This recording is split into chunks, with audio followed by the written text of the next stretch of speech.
Buksan po natin ang ating mga Biblia sa 1 Timothy chapter 3 and look at verse 15. 1 Timothy chapter 3 verse 15. Sabi dito, "If I delay,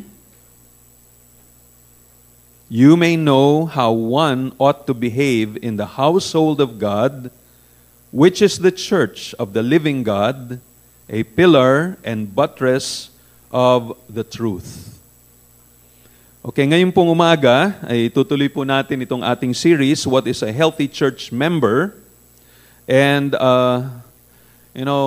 I need to apologize. Sabi ko sa inyo last time, yung part 2 ng topic natin, a healthy church member is a biblical theologian, nagtatapos na doon. But as I was thinking about this, I realized na meron pa akong gustong sabihin. Hindi pa ako tapos tungkol dito at may gusto pa akong idigdag. And so, this topic is going to be a healthy church member is a biblical theologian, part 3. So ito yung ikatlong bahagi.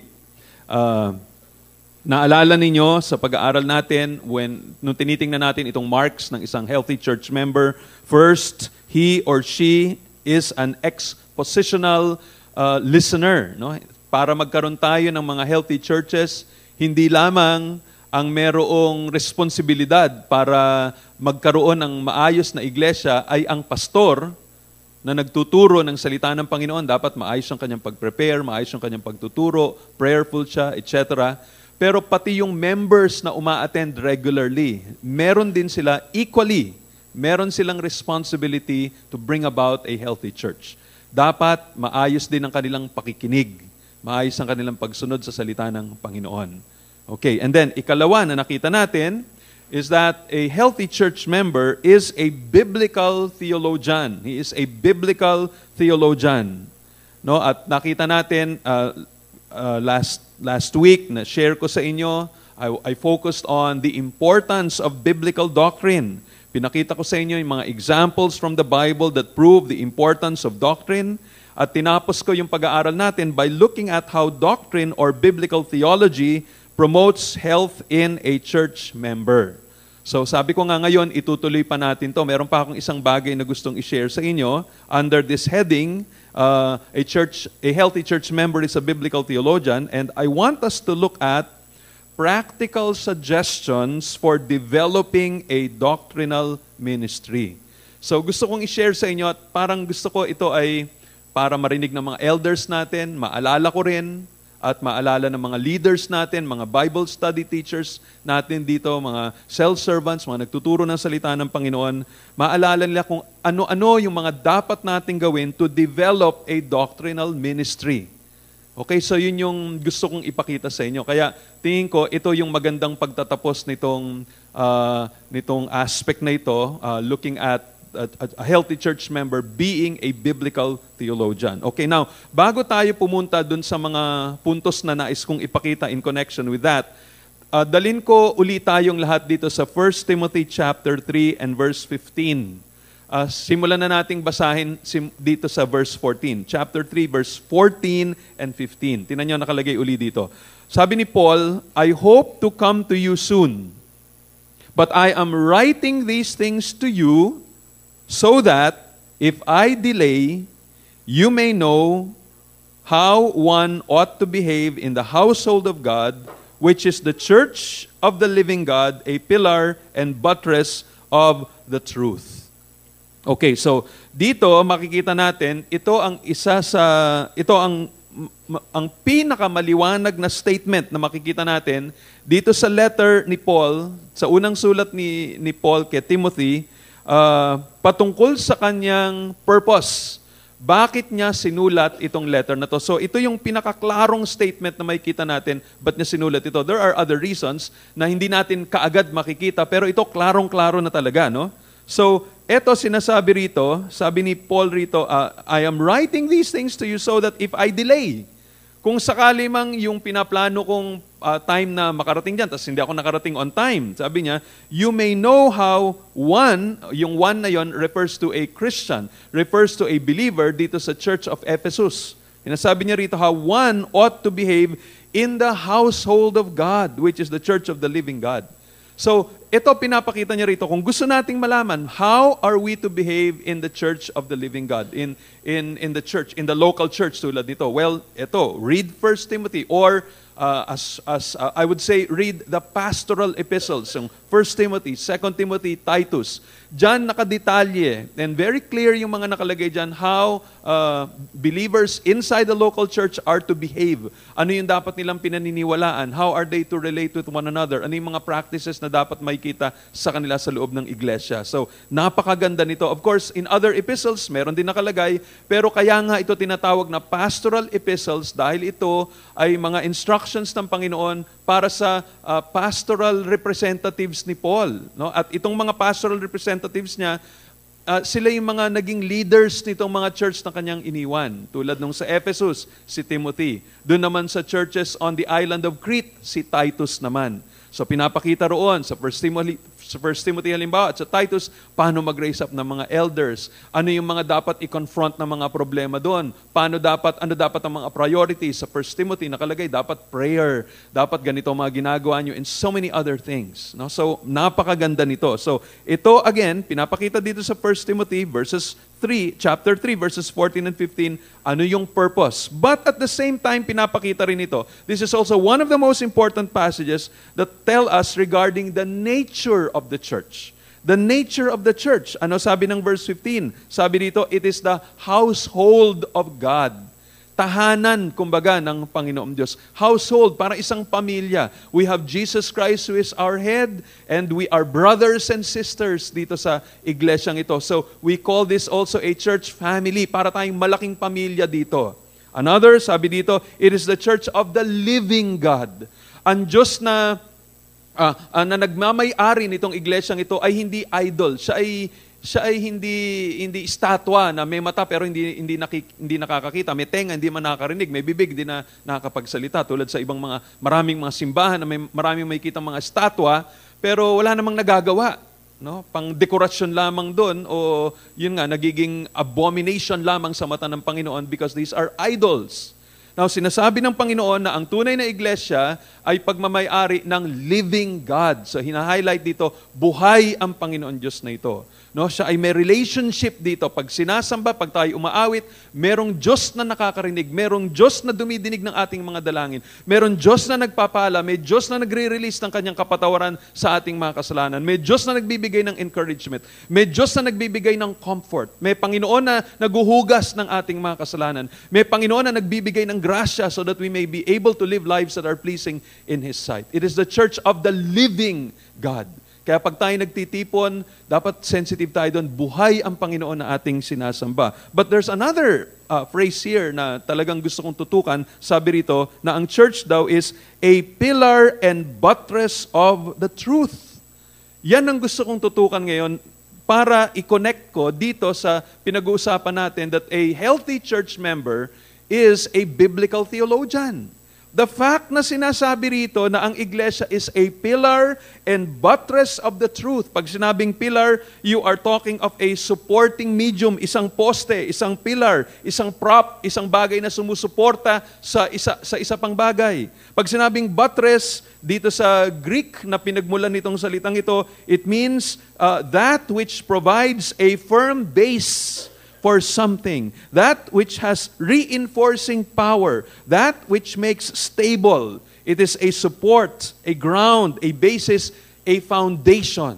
So pag sinabing ang iglesia, a pillar and buttress of the truth, you're talking of suporta ng katotohanan, pundasyon ng katotohanan. What this means is that local churches must be where people can find the answers to the questions that baffle mankind as related to life, to man, to his relationship with God and with his fellow men. No, pag may mga katanungan siya, ito yung mga $1,000,000 questions, di mga ordinaryong tanong lang tungkol sa computer, ano ba dapat mo gawin sa ganito at ganyan, kundi you're talking about life itself, you're talking about godliness, you're talking about the most important things in life. Na pag namatay ka, ito ang mga tanong na importante para sa iyo. So ito na nga yun, no? Dapat yung iglesia ang pwedeng puntahan ng mga tao para sa mga sagot sa kanilang mga katanungan. Those with great questions of life should go to believers committed to the local church and receive through them the answers to their inquiries. Pag may tanong sila, dapat kahit sino puntahan sa iglesia, pwede nilang matanungan. Hindi lang yung pastor. Hindi lang yung mga elders. Kundi bawat isa sa atin, dapat pwedeng mga kaibigan niya na may tanong, ano ba ibig sabihin to? Ano ba ang tungkol sa Diyos? Totoo ba talagang nilikha ng Panginoon Diyos ang buong mundo? Bakit niyo sinasabi yung ganun? Ano ba totoo ba ang langit at impyerno? Ano sinasabi ng Panginoon tungkol sa mga bagay nito? Paano ba tayo maligtas? Sa pamagitan ba ng good works o sa pamagitan ng ano pang paraan? We must be able to explain it to them. Ito yung mga pinaka-importanting katanungan sa ating mga buhay. So, itong mga taong ito must be directed by the church to the truth and experience the liberation that biblical truth brings. No? Pagka na-share natin sila yung mga katotohanan ito, lalo na sila na in bondage to sin, in bondage to their superstition and fears, mapapalaya sila mula dito sa mga bagay na ito. The church is to be a community of believers where biblical truth is kept safe and secure from those who distort the truth. Dapat tayo taga-protekta ng katotohanan. It is to exist, to preserve, and to guard, and to proclaim divine truth. The members are to hold, lahat ng members of the church, are to hold the mystery of the faith with a clear conscience. By the Holy Spirit who indwells within the church, yung mga members are to guard the good deposit entrusted to them. They are to contend to the faith that was once for all delivered to the saints, according to Jude verse 3. They are to reject false teaching and false teachers, exposing and refuting those who oppose true doctrine. Yan ang mga bagay na sinasabi ng Biblia tungkol sa iglesia. Dapat ginagawa yon, hindi lang ng mga pastor at elders. Bawat isa, tulong-tulong tayong ginagawa yon in relation to the truth. Ang malungkot, ito. The fact is that many members of churches today are just as confused as those outside of the church. Lito na yung mga nasa labas, pagpasok dito sa loob, lito pa rin sila dahil hindi napapaliwanag ng mga iglesia kung ano yung katotohanan, hindi sila nagagabayan sa tama. Someone said, and I quote, "One of the most serious problems facing the church in the 21st century is the problem of biblical illiteracy. Simply put, most professing Christians do not possess a sound and coherent understanding of the Bible, beginning with sound doctrine and general biblical history. Evidence for this sad reality is quite overwhelming." Yung ebidensya dito, napakaklaro at grabe ang ebidensya nitong ang mga mananampalataya, hindi nila alam kung ano sinasabi ng Biblia. So, dahil ang Biblia ang katotohanan, paano natin magagabayan ng mga tao sa katotohanan? Ito'y galing dito sa librong sinulat ni Gary Gilley, siguro ganun ang pag-pronounce ang apelido niya. Ang title ng kanyang libro, "This Little Church Had None." Ang subtitle, "A Church in Search of the Truth." Very interesting itong librong ito. Pinapakita rito yung iba't ibang mga bagay na umaatake sa iglesia na hindi alam ng iglesia kung anong sagot. And in fact, na-accommodate na ng iglesia itong mga false teachings na ito na makikita natin sa ating paligid, including yung prosperity gospel, nila Kenneth Copeland, nila kung sino-sinong mga narinig natin, sila Dollar, sila Benny Hinn, at kung ano, sila Joel Austin, at kung sino-sino pa man na mga ito na pumapasok sa iglesia together with other kinds of false teachings. Pero anyway, ito ang kanyang sinabi regarding itong biblical literacy level ng iglesia. Sabi dito sa librong ito, a recent report entitled "Crisis in America's Churches, Bible Knowledge at All-Time Low." Yun yung heading ng article na kino-quote dito sa libro ni Gary Gilley. Sabi doon, ito daw, based ito sa survey, based ito sa mga tulad nila George, sila Barna, at kung sino-sino pa mga nagkukuha ng polls nitong mga tao. Ito daw sabi, nakita nila. The most widely known Bible verse among adult and teen believers is, hulaan nyo kung ano yung pinaka kilalang verse. It is, God helps those who help themselves. Wala naman sa Bible yun eh. Pero akala ng mga tao, nasa Bible. And so, para sa kanila, ito ang pinaka-kilala nilang verse. Another, less than 1 out of every 10 believers possesses a biblical worldview as the basis for his or her decision-making or behavior. Less than 1. 9 out of every 100 na tao, wala silang Christian worldview at biblical worldview. Iba yung kanilang pananaw tungkol sa mundo. When given 13 basic teachings from the Bible, only 1% of adult believers firmly embrace all 13 as being biblical perspectives. Another point, of Baptists of all kinds, only 34% believe Satan is real. 57% believe that good works earn heaven. Imagine Baptists, 57%. 45% do not believe that Jesus was sinless. And 34% do not believe the Bible is accurate.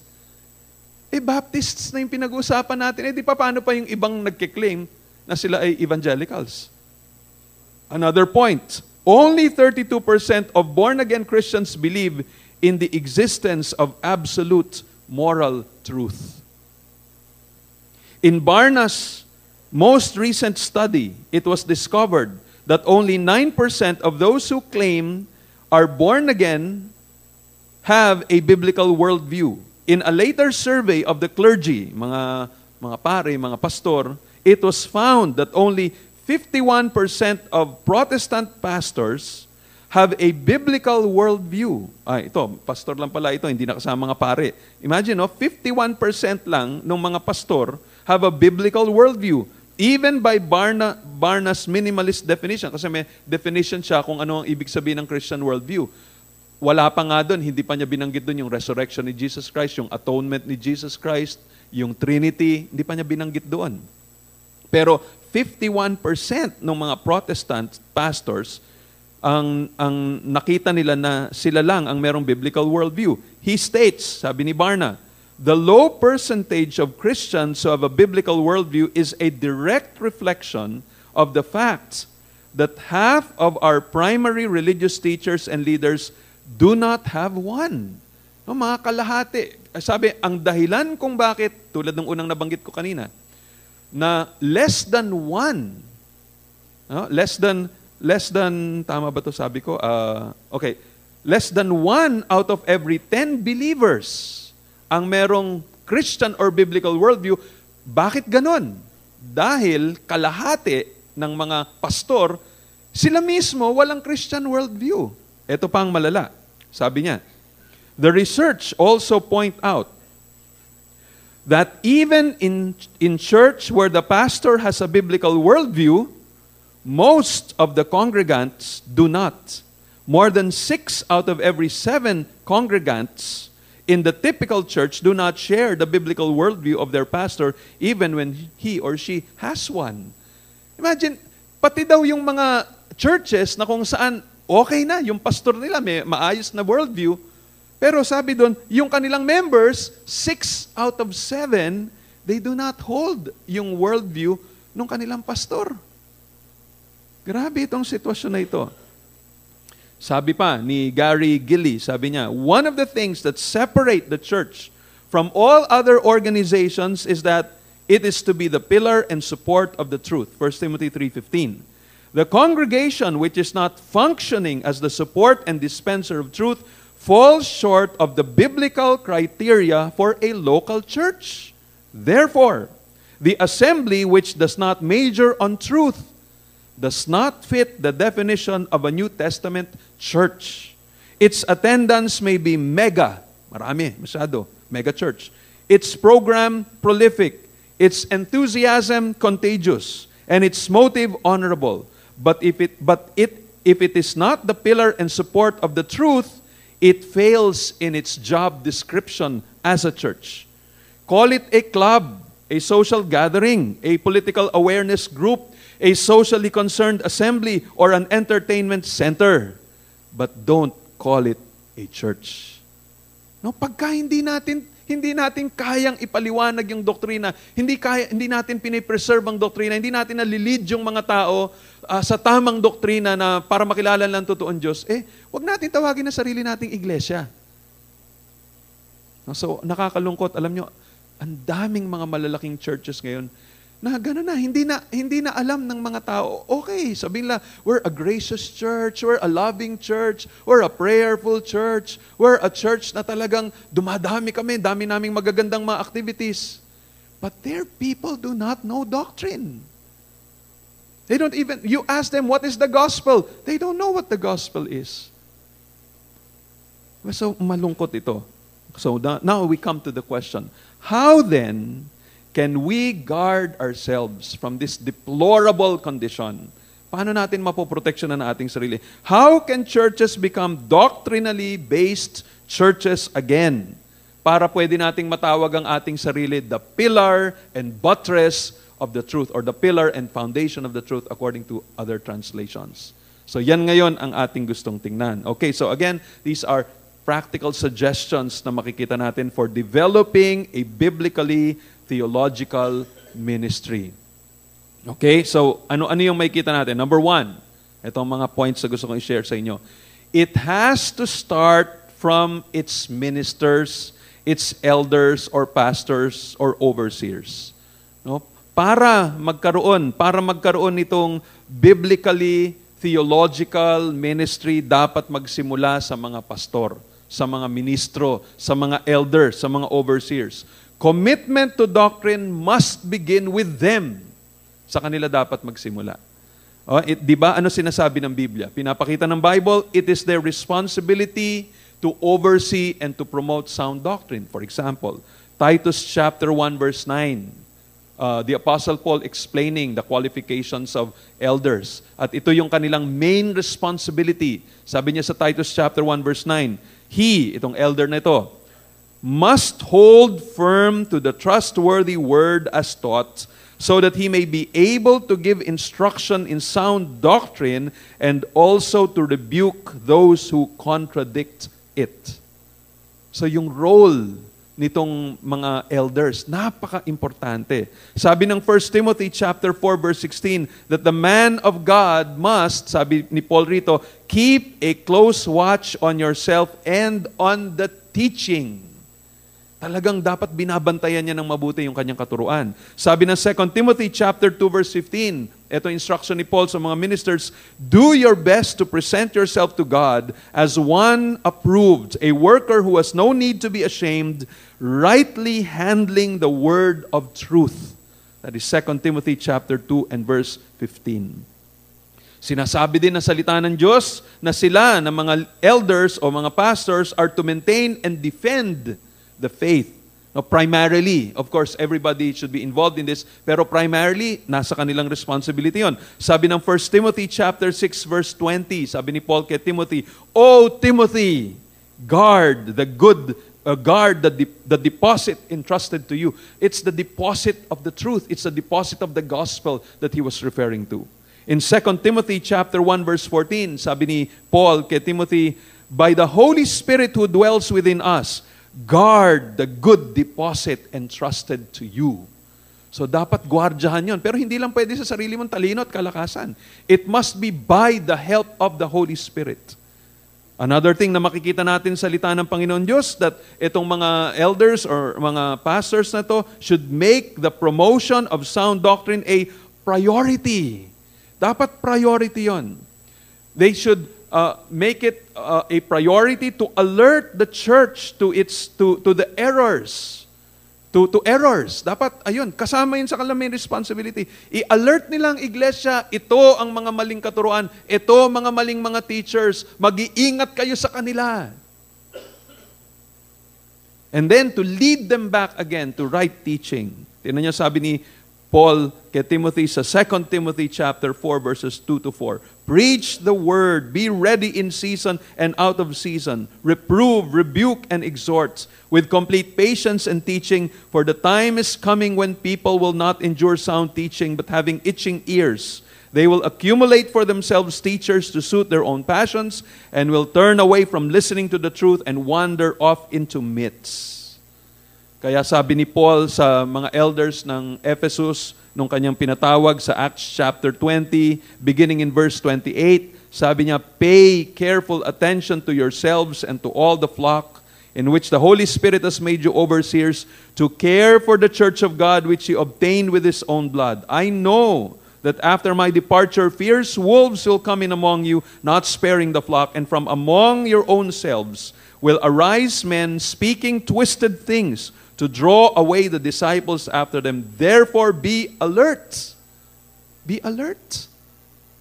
Remembering that for 3 years I did not cease night or day to admonish everyone with tears. Imagine, for 3 years. Sabi niya, araw-gabi, I did not cease to admonish everyone with tears, warning them about these things that could happen. Na mayroong mga false teachers na papasok. Napaka-importante ng doktrina at pag-aalaga rito na mapanatiling pure ang doctrine sa iglesia na makikita natin sa Bible. Napaka-importante. This is a priority for the church and a priority for the workers, kaya nga, for the ministers of the gospel. Kaya nga tawag sa iglesia, pillar and foundation or buttress of the truth. So, una, yung responsibility na yung pag-aalaga, pag-proclaim, ay nandito sa mga ministers, elders, pastors, overseers. Ikalawa, because safeguarding and promoting of Bible doctrine begins with elders or pastors, they must be chosen carefully according to standards of Scriptures. Ulitin ko, no? Because safeguarding and promotion of Bible doctrine begins with the elders and pastors, they must be chosen carefully according to the standards of Scriptures. Ang problema kasi, maraming mga churches, ang kadalasang pagkakamali, no, sa pagpipili ng mga elders ng kanilang mga iglesia, nakabase lamang sa mga ito. Selection based on what the person can do for the reputation of the church rather than the transformation of the church. Uy, piliin natin si ganito kasi pag pinili natin ito, magiging sikat tayo. Concern nila, reputasyon, hindi yung transformation ng mga tao. Ikalawa, selection based on their performance or status in the world. Siguro itong taong ito kilala sa field of business o kilala sa field of government or entertainment. So kunin natin ito, gawin nating elder si Manny Pacquiao dahil, ibang klase, magigisikat tayo niyan. O kaya kunin natin si ganito kasi, counselor yan . So gawin natin yung elder ng ating iglesia. Or selection based on mere Christian profession and generous giving. Kunin natin si ganito kasi malaki magbigay yan sa church. Or installing certain people based on expediency and urgency. And tagal na nating walang elder. Dapat mamili na tayo. Sino? Kahit sino na lang. Basta magkaroon lang tayo ng elder. So, based on urgency. Sabi ni Alexander Strock, much of the weakness and waywardness of our churches is directly due to our failure to insist the church leaders meet God's qualifications for leadership in 3 general areas of good moral character, good management of his family, and able to teach the Word. So, laging sinasama dito, he must be able to teach the Word. Kaya kung titingnan natin yung biblical standard at saka yung qualification ng mga elders or pastors, makikita natin sa 1 Timothy 3, 2-7, Titus 1, 5-9, 1 Peter 5, 2-3.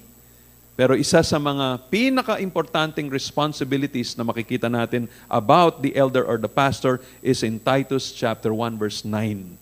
Yung pinakita ko sa inyo kanina, he must hold firm to the trustworthy word as taught, so that he may be able to give instruction in sound doctrine and also to rebuke those who contradict it. So, tingnan nyo, ito lang mga statements na ito . ang elder dapat kaya niyang magbigay ng instruction in sound doctrine. So kung hindi siya nagpipreach ng doctrinal messages, anong klase siyang pastor? Dapat kaya mo nga siya pinili so that they may be able to give instruction in sound doctrine. Tapos may pangalawa pa, sabi dito, and also to rebuke those who contradict it. Kung hindi niya ini-expose yung mga false teachers and false teachings, hindi niya kinokontra yon at sinasabi, itong dahilan bakit ito ay mali, itong dapat natin paniwalaan, itong tama, hindi nila ginagawa yung responsibility nila bilang elders ng church. Kung puro ginagawa nila, ine-entertain lang nila yung mga tao, masaya lang yung mga tao, tawanan ng mga tao, yung self-esteem lang nila ang binuboost niya, he's not accomplishing his purpose. Sabi ni John MacArthur sa kanyang librong Truth War, ito isang magandang libro din ito, ang subtitle, Fighting for Certainty in an Age of Deception. Sabi niya, churches today are often planted by individuals who are neither doctrinally nor personally qualified for church leadership. This is frequently done with no oversight by any group of elders and no accountability to a senior body. Mega churches have been built by men with strong entrepreneurial skills and weak exegetical skills. As they have reproduced themselves, the evangelical movement has been flooded with ministers who are grossly unprepared for ministry and deliberately undiscerning when it comes to doctrine. Evangelicalism is now dominated by leaders who regard big numbers as proof of success and divine blessing, and who are convinced that careful doctrinal teaching is actually the enemy of church growth. No wonder theological chaos now reigns in the evangelical movement. Malungkot minsan, ito pang yung mga pinakamalalaking mga churches sa buong mundo, led by pastors who don't even know doctrine. Naalala ko si Joel Austin was interviewed by this Jewish reporter, ano pangalan nito? Larry King. He was asked about a certain question, a simple doctrine related to the gospel. He couldn't answer correctly. Parang hindi pa siya sigurado. Parang ang tanong, may connection dun sa, anong palagay mo dito sa mga taong ito na hindi naniniwala kay Jesus Christ? Sila ba'y ligtas o hindi? Yung sagot niya, hindi sigurado. Hindi niya sabihin diretso. And yet, every Sunday, he is ministering to more than 45,000 in his church. Pag pananood kayo ng kanyang ng show, wala mo siyang tinuturong doktrina. Lagi nakangiti, he talks about you will be successful, gusto ni Lord excellent kayo, gusto niya pag estudyante kayo, laging A+ ang ano niyo, gusto niya pag nagtatrabaho kayo, pinakamagaling kayo, gusto ni Lord mayaman kayo, gusto ni Lord gumaling kayo. You know, alam niyo ang approach niya, he is also a prosperity preacher. Kaya lang siya, dinala niya yung mga messages nila Kenneth Hagin, nila Kenneth Copeland into the mainstream.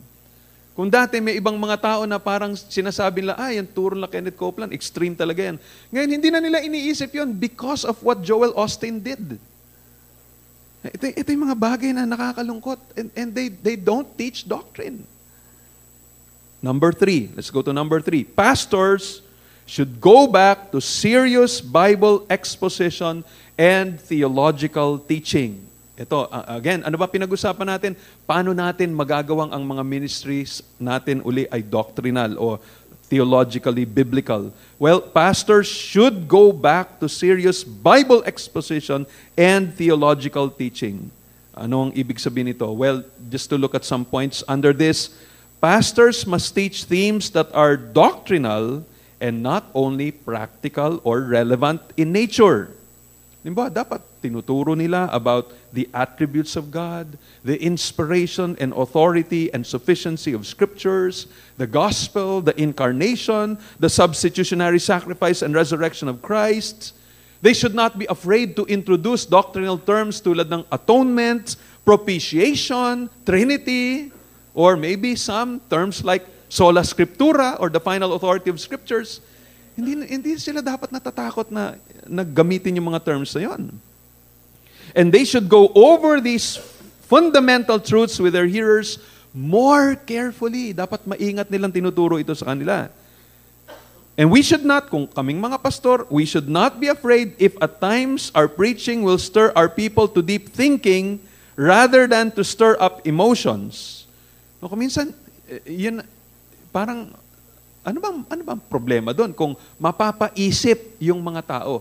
Ano ba maging problema kung habang nagpipreach, may kita mo yung mga mukha ng mga tao, parang medyo nakasimangot kasi parang pinipilit nilang intindihan. Ano ba ibig sabihin nun? Tapos they're looking at their Bibles at parang nagsasalubong na yung kanilang kilay dahil parang pinipilit nilang intindihan, nahirapan silang umintindi. What's wrong with that? Parang ang gusto ng mga pastor dapat pag nag-preach, nakangiti lagi. Yung hindi nagsasalubong yung kilay, puro tawa ng tawa, nahuhulog sa upuan. Hindi dahil nakatulog, kundi dahil natatawa. That's what many pastors would like. Pero what's wrong with just forcing the people to think? Diba? Si Peter nga sa 2 Peter chapter 3 verse 16, he himself acknowledged there are some things that Paul wrote that are difficult to understand. Mismong si Peter nag-acknowledge nun. Kaya anong problema kung merong ganito? Actually, yung nakakatakot, sinasabi ng Biblia, for the time will come when men will not put up with sound doctrine. Instead, to suit their own desires, they will gather around them a great number of teachers to say what their itching ears want to hear. Sabi ng NIV.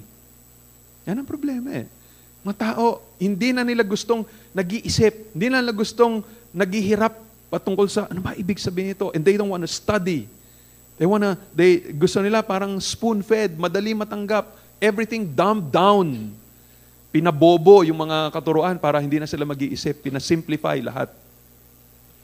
Pero hindi pwede. Basahin mo lang ang Book of Romans on your own. Mahihirapan ka pagdating mo ng chapter 5, chapter 6, chapter 7. Pagdating mo ng chapter 9, chapter 10, chapter 11. Nahirapan kang umintindi. Ano ba ibig sabihin nito? Hindi mo pwedeng basahin lang yun na para kang nagbasa ng account ng Exodus na narrative, kwento. Hindi, doktrina yun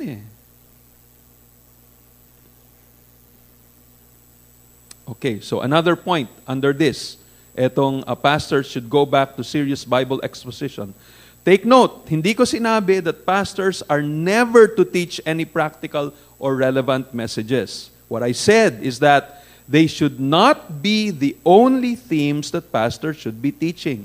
Kasi ang Bible, marami namang sinasabi tungkol sa mga practical na mga bagay. For example, sabi ni Paul kay Titus, dito sa Titus chapter 2 and verse 1, "But as for you, teach what accords with sound doctrine."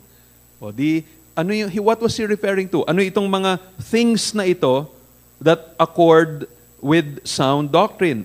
These are yung mga practical things that he mentions beginning in verse 2, where he talks about etong different age and gender groups, older men, older women, younger men. He talks about ano dapat nilang ginagawa bilang members of the church. Makikita natin na yung typical na approach ni Paul pag siya ay nagtuturo sa kanyang letters is that he first establishes doctrine and then he deals with practical matters. For example, in the book of Romans, he lays down doctrine in chapters 1 up to 11.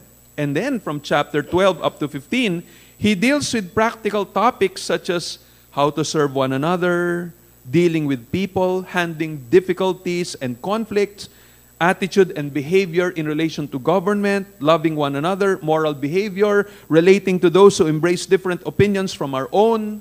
These are practical things. Pero take note, doktrina muna. Etong lahat ng practical na bagay ito must be grounded on doctrine. So, ganun ang kanyang approach. Kaya yan ang ulitin ko na importante, pastors should go back to serious Bible exposition and theological teaching. Kahit na practical yung ituturo mo o ituturo ng mga elders and pastors, grounded siya sa doktrina. In-establish mo na yung doctrine bago yung practical na mga bagay. Okay, number 4. Pastors should have the proper attitude towards doctrine.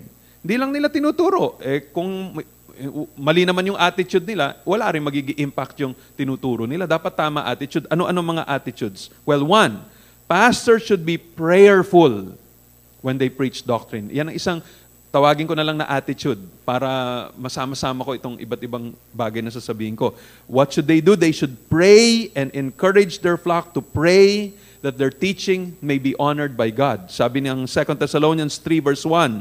2 Thessalonians 3 verse 1, finally, brothers, pray for us that the word of the Lord may speed ahead and be honored as happened among you. What was he referring to? But ano ba nangyari sa Thessalonica nung time na nag-minister siya, si Paul, sa kanila? Sabi niya na para ang Diyos ay kumilos din sa ibang lugar tulad ng pagkilos niya nung kami nagmiministeryo sa inyo. Well, sabi niya sa 1 Thessalonians chapter 1 verse 5, ito daw ang ginawa ng Panginoon. Sabi niya, our gospel came to you not only in word, but also in power and in the Holy Spirit and with full conviction. Ibang klaseng dating ng salita ng Panginoon Diyos sa kanila. Sabi niya, pag-pray ninyo. And I'm sure Paul prayed also about it, na ganun ang mangyari every time he preached. Under that point also, nitong they should have a prayerful attitude. They should pray that the Holy Spirit would illumine the minds and the hearts of the hearers so that they will live a life worthy of the Lord. Pag in-apply na nila yung doktrina, no, kailangan ng prayer pa rin ng Panginoon. Hindi natin, isipin nyo lang to, no? Kung babasahin nyo halimbawa ang Ephesians. Paul gave in several chapters talagang malalim na doktrina. But that was not enough. Hindi dahil binigay niya ang solid, meaty doctrine, okay na yun. Kailangan ipag-pray pa niya. Kaya nga sabi niya sa Ephesians 1:17 to 19, he prays that the God of our Lord Jesus Christ, the Father of glory, may give you the spirit of wisdom and of revelation in the knowledge of Him, having the eyes of your hearts enlightened, that you may know what is the hope to which He has called you, what are the riches of His glorious inheritance in the saints, and what is the immeasurable greatness of His power toward us who believe according to the working of His great might. Kailangan ipag-pray, Lord, makita nila. Madali sabihin itong mga bagay nito, but it is possible people's eyes, spiritual eyes, are not enlightened. Hindi pa nila nakikita. Hindi nila nararamdaman itong kapangyarihan ng salita ng Diyos. In addition to praying for illumination, prayer also for application. Again, pwedeng yung mga tao, narinig na nila kung ano dapat nilang gawin, but without the grace of the Lord, hindi pa rin nila magagawa. Kaya nga si Paul, sa Colossians chapter 1, 9 up to 10, ito ang prayer niya para sa kanila. And so, from the day we heard, we have not ceased to pray for you, asking that you may be filled with the knowledge of His will in all spiritual wisdom and understanding, so as to walk in a manner worthy of the Lord, fully pleasing to Him, bearing fruit in every good work, and increasing in the knowledge of God. So, kailangan ipag-pray. So, yan yung unang attitude, no? Dapat may prayerful attitude. Ikalawang attitude, prayer should have genuine conviction and enthusiasm toward doctrine. Kailangan talagang may conviction talaga sila. At nandun yung enthusiasm. They should show that they really believe in the importance of doctrines by their enthusiasm in preaching and teaching. Sabi nga ng Acts 17 verse 11, now the Jews were more noble than those in Thessalonica, referring to the Jews in Berea. They were more noble than those in Thessalonica. Bakit? Sabi ni Dr. Luke, because they received the word with all eagerness, examining the scriptures daily to see if these things were so. And so pinapakita rito, kung yung mga hearers mismo, they were commended because they were eager to examine the scriptures. It shows na talagang ito sa kanila, they were enthusiastic. Talagang nung may narinig sila, balikan nila yung Bible, chinek nila yung Bible, tinignan, ano ba talagang tinuturo ng salita ng Diyos? Ordinaryo member ng mga tao na ito, di lalo na yung pastor. Dapat yung pastor, ganun din, he is enthusiastic toward doctrine. Pag tinuturo niya ang salita ng Diyos, kumbinsido siya, naniniwala siya, this is the power of God that will bring salvation and sanctification and protection to the people. Kaya talagang, pag pinipreach niya yun, naniniwala talaga siyang totoo yun. If pastors have a genuine conviction that doctrine is important, then gagawin nila yung mga activities, they should make church activities more biblically based. Or at least, It should not contradict any biblical principle. For example, kung talagang naniniwala ang mga pastor na talagang importanteng doktrina, then pati mga songs, nabanggit ko na ito last time, yung mga songs pinipili o binibigyan ng instruction yung mga song leaders, pwede ba ang mga awitin natin dapat doctrinally sound? Nung kalakasan ng charismatic movement during the 1980s, early 1990s, di ba? Maririnig natin yung kantang, laging kinakantang, God's not dead. God's not dead. He is alive. Tapos, I can feel Him all over me. I can feel Him in my head. I can feel Him in my hands. I can feel Him in my feet. I can feel Him in the street. Lahat na, alam niyo ba, pag gano'n na sinasabi mo, that is pantheism. You're saying everything is God or in everything parang nandun ang Panginoon Diyos. And so, this gives support for etong mga false religious groups na nagpe-pray sa puno o sa bato. Bakit? Because God is there. Eh tayo, hindi natin nare-realize. Sinasabi natin yon. Kinakanta natin. God is in my hair. God is... It's so foolish. And yet, masayang-masaya tayo in doing it, not realizing we're promoting false teaching. We should also be careful regarding our prayers. Kung minsan, rumble yung prayer natin. Hindi conscious yung mga nagli-lead ng prayers. Minsan, merong nagsabi sa akin, umattend daw siya sa isang church, yung worship leader, ang prayer parang ganito, Thank you, Jesus, that you sent the Father to die for our sins. Baliktad. You're thanking Jesus that He sent the Father to die for our sins? Parang baliktad yata. It's the Father who sent Jesus Christ to die for our sins. When you say, thank you, Holy Spirit, that you chose us even before the creation of the world, it wasn't the Holy Spirit who did that. It was the Father who chose us.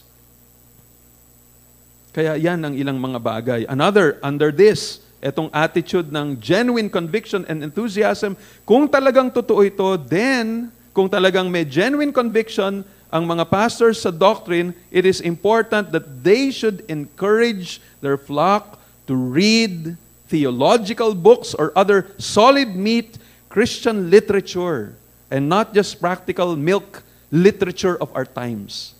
Dapat ini-encourage din nila kung siniseryoso nila yung doktrina, sabihin nila yung mga taon, alam nyo, dapat kayo din nagbabasa ng mga doctrinal books. We should encourage our people to use references, though being careful not to be overly dependent upon them. No, okay gumamit, pero wag naman sobrang dependence doon. It's still the Bible talaga na lagi nating binabalikan. Pero wag din nating kakaligtaan itong mga literature na to na makakatulong sa atin na lalong maintindihan ng Biblia. Pakinggan niyo sabi ni John MacArthur sa kanyang librong Truth War. Sabi niya, It is becoming more and more common all the time to hear people say, I don't read commentaries and books about the Bible. I limit my study to the Bible itself. Sabi niya, that may sound very pious, but is it? Isn't it actually presumptuous? Are the written legacies of godly men of no value to us?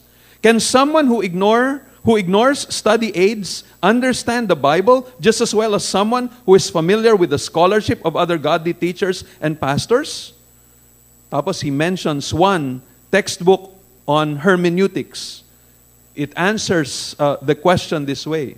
Ang ganda. Ito ay galing dun sa libro ni Bernard Ram, Protestant Biblical Interpretation. Pakinggan niyo yung para makita niyo, hindi masama nagbabasa ng commentary. Tingnan niyo to, sabi niya. Suppose we select a list of words from Isaiah and ask a man who claims he can bypass the godly learning of Christian scholarship if he can out of his own soul or prayer give their meaning or significance. Sabi niya, halimbawa, merong isang tao nagsasabing, hindi ko na kailangan yung mga komentary niyan. Dumidiretso lang ako sa Bible, nagpe-pray lang ako sa Panginoon at tinuturuan na ako ng Holy Spirit diretso. Alam ko na kung ano sinasabi ng Bible. Hindi na kailangan yung Bible dictionary, commentary. Sabi niya, sabi ni Bernard Ram, sige, paano kung nabasa mo ang mga salitang tulad nito?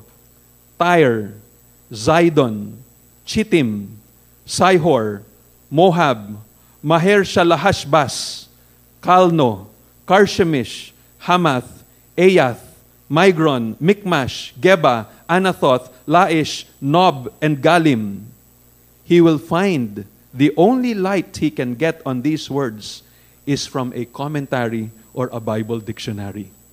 Diba? Pag binasa mo yung Isaiah, mababasa mo lahat ng terms na to. Ibig sabihin, magpe-pray ka kay Lord, Lord, ano po ba ang ibig sabihin ng Maher Shalahashbash? Ang gagawin mo? Pray ka ng pray, magpa-fasting ka para maintindihan yon. Sabihin ni Lord, anak ko, yung Bible dictionary nandyan, no? Tinan mo na lang kaya yon. Ang daming mga pastor, they would criticize yung, commentary, ano pa? Are you saying you're better? As I told you before, any person who starts explaining the Bible is a commentator. The moment you explain the Bible, ang tanong lang, sino mas magaling mag-comment? Sino mas magaling magpaliwanag? Ito bang tao na to na godly na grabe yung pag-aaral niya, alam niya yung Hebrew, alam niya yung Greek, grabe yung prayer niya, kitang-kita sa kanyang buhay na siya ay maka-Diyos at talagang kitang-kitang ina-apply niya ang salita ng Diyos sa kanyang buhay? Or ikaw, na nagsasabing hindi mo na kailangan ng mga taong yan, I can do it on my own, I go straight to God, I pray to God, and I just listen to the voice of the Holy Spirit. Basta pag nagturo ka, commentary ka na rin kaagad. So, wag tayong ma-intimidate pag diyan sa SDG, pastor niya? Sa amin, yung church namin, yung pastor namin, hindi nagko-commentary yun. Hindi siya nagko-commentary, pero pag nagpaliwanag siya, komentarista na siya. O yun yung komentaring natatanggap ng mga tao. Yung commentary ni pastor ganito o pastor ganyan. Kaya tanong, kanina mo kukunin yung comments mo? Okay, another attitude.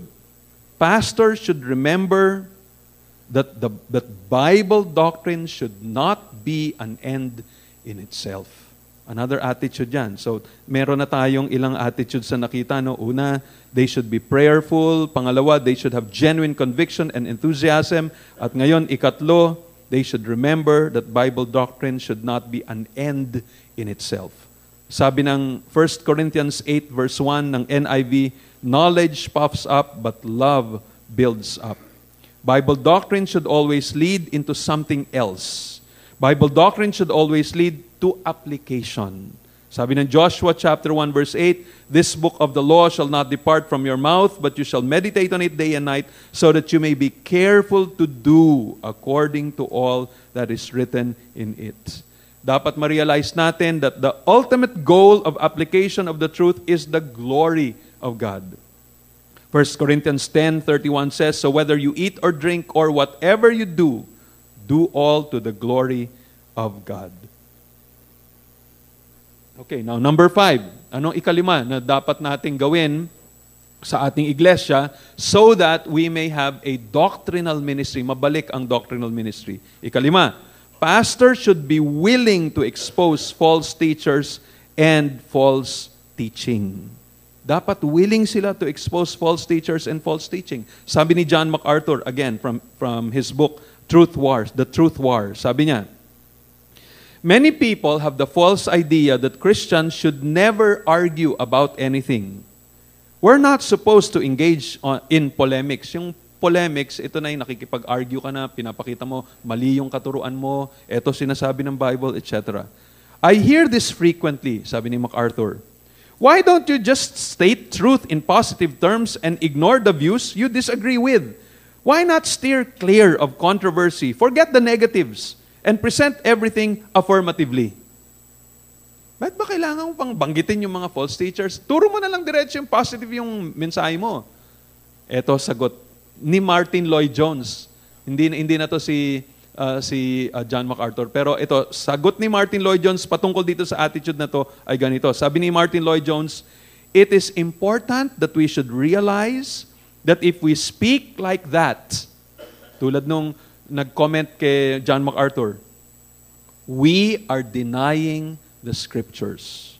The Scriptures are full of arguments, full of polemics. Dagdag ni Lloyd-Jones, sabi niya, disapproval of polemics in the Christian church is a very serious matter. But that is the attitude of the age in which we live. The prevailing idea today in many circles is not to bother about these things. As long as we are all Christians, anyhow, somehow, all is well. Do not let us argue about doctrine. Let us all be Christians together and talk about the love of God. That is really the whole basis for ecumenicity. Unfortunately, that same attitude is creeping into evangelical circles also, and many say that we must not be too precise about these things. Dagdag niya, if you hold that view, you are criticizing the Apostle Paul. You are saying that he was wrong. And at the same time, you are criticizing the Scriptures. The Scriptures argue and debate and dispute. They are full of polemics. Pero dagdag ni Lloyd Jones to qualify this. Sabi niya, let us be clear about what we mean. This is not argument for the sake of argument. This is not a manifestation of an argumentative spirit. This is not indulging one's prejudices. The Scriptures do not approve of that. And furthermore, the Scriptures are very concerned about the spirit in which one engages in discussion. No man should like argument for the sake of argument. We should always regret the necessity. But though we regret and bemoan it, when we feel that a vital matter is at stake, we must engage in argument. We must earnestly contend for the truth. And we are called upon to do that by the New Testament. Very good words. Yan yung nagustuhan ko, dagdag ko lang dito, no? Yung sinabi ni Martin Luther. Ang ganda ng sinabi niya patungkol dito sa issue na to. Sabi niya, if I profess with the loudest voice and clearest exposition every portion of the truth of God, except precisely that little point with which the world and the devil are at that moment attacking, I am not confessing Christ, however boldly I may be professing Christ. Where the battle rages, there the loyalty of the soldier is proved. And to be steady on all the battlefield besides is mere flight and disgrace if he flinches at that point. So sinasabi niya na, dito mo malalaman ang faithful soldier ng Panginoon. Kung nasaan yung gera, dapat doon ka nakatutok. Kung nandito yung tindi ng away, dito ka naka-station, dito ka nakikipagbarilan. Nandito yung putukan, nandito yung pinaka-importanting bagay. Nineglect mo yan kasi takot kang tamaan ng bala, takot kang harapin yung kaaway doon. Dito ka na lang, dito na lang ako magbabantay. Sabi niya, you are unfaithful to the Lord.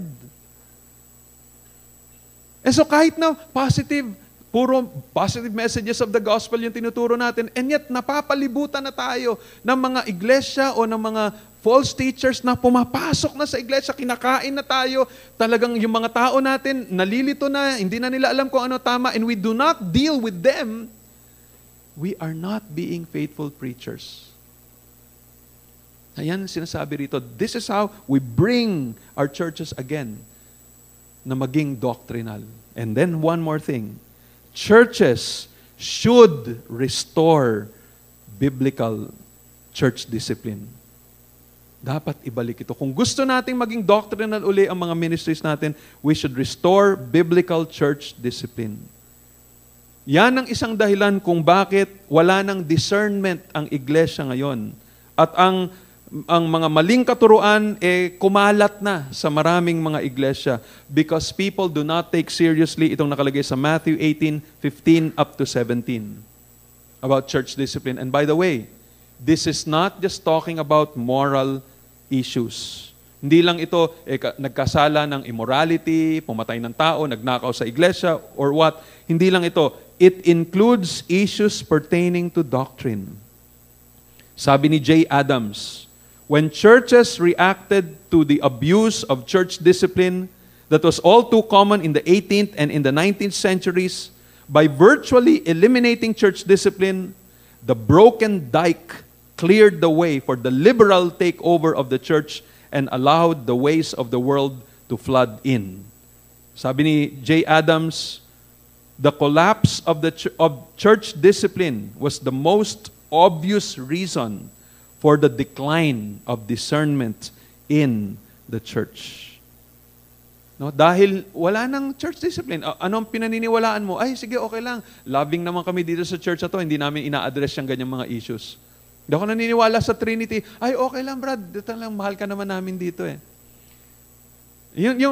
Parang alam mo, na bless talaga ako doon sa turo ni Kibuloy. Okay lang yan, Brad. Basta, pero naniniwala ka rin sa tinuturo namin. Naniniwala din ako. Okay ka rin magturo, Pastor. You're welcome, Brad. We love you, Brad. So, yun walang church discipline. Hindi ina-address yung mga bagay na yun. Sabi ng Titus chapter 1, verses 9 to 11, as I mentioned to you, that the elders, dapat he should hold fast the faithful word which is in accordance with teaching, that he may be able to exhort in sound doctrine and refute those who contradict it. Lalo na pagka mga elders at mga pastors, dapat mas lalo silang talagang pinaglalaban nila itong the whole purpose of God. They're defending the truth. Tingnan nyo nakalagay sa salita ng Panginoon kung gaano ka-importante ang doktrina na dapat pangalagaan ng iglesia. Titus chapter 1 verse 13. Sabi ni Paul, this testimony is true. Therefore, rebuke them sharply that they may be sound in the faith. Pag sinabing sound in the faith, we're talking of doctrinal, being doctrinally correct. No? Kailangan, sabi niya, i-rebuke mo sila ng todo, itong mga false teachers na to, para matuwid sila.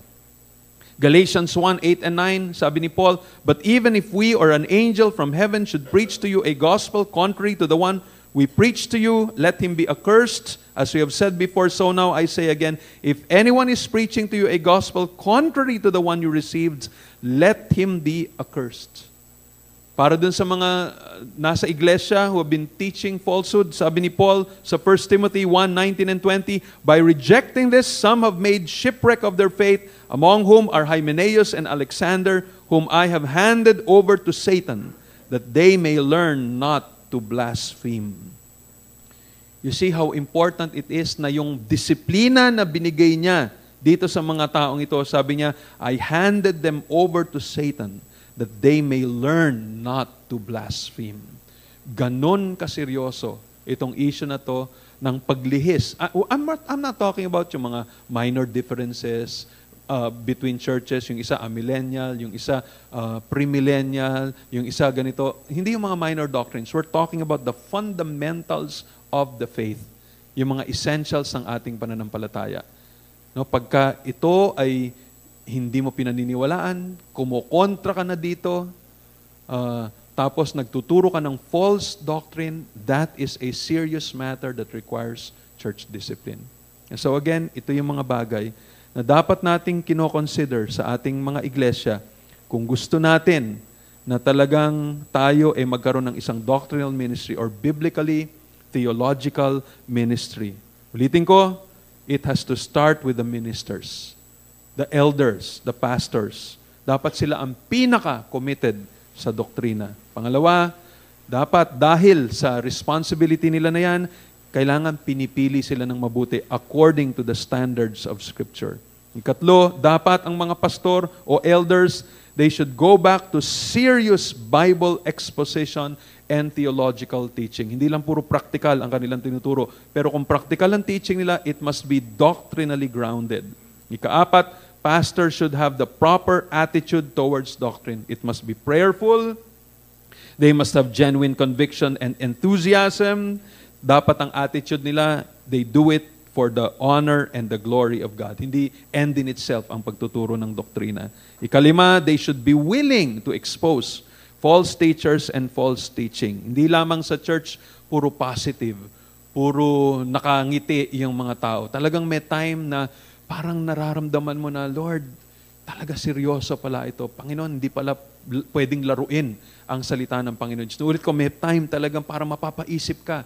May time na madideserve ka na. Next time manood ka ng TV, uy, teka muna, dapat pala bantayan ko itong pinakikinggan ko. Next time pumunta ka ng bookstore, uy, teka muna, hindi lang porket maganda yung title, bibili mo na, titingnan mo na ngayon. Ano ba talagang tinuturo nitong salita ng Diyos? Ang dami-daming mga false teachers ngayon sa mga bookstores. Mga false teachings, mga libro na akala ninyo, sila yung mga bestsellers. Pero sila yung sumisira ng ating pananampalataya. And then finally, kailangan ibalik sa ating mga iglesia ang church discipline, including yung pagdidisiplina ng mga taong lumilihis sa salita ng Panginoon. And I believe kung gagawin natin itong mga ito, sa tulong ng Panginoon Diyos, sa tulong sa grasya ng Panginoon, magbabalik na magiging doctrinal na naman ang mga iglesia natin.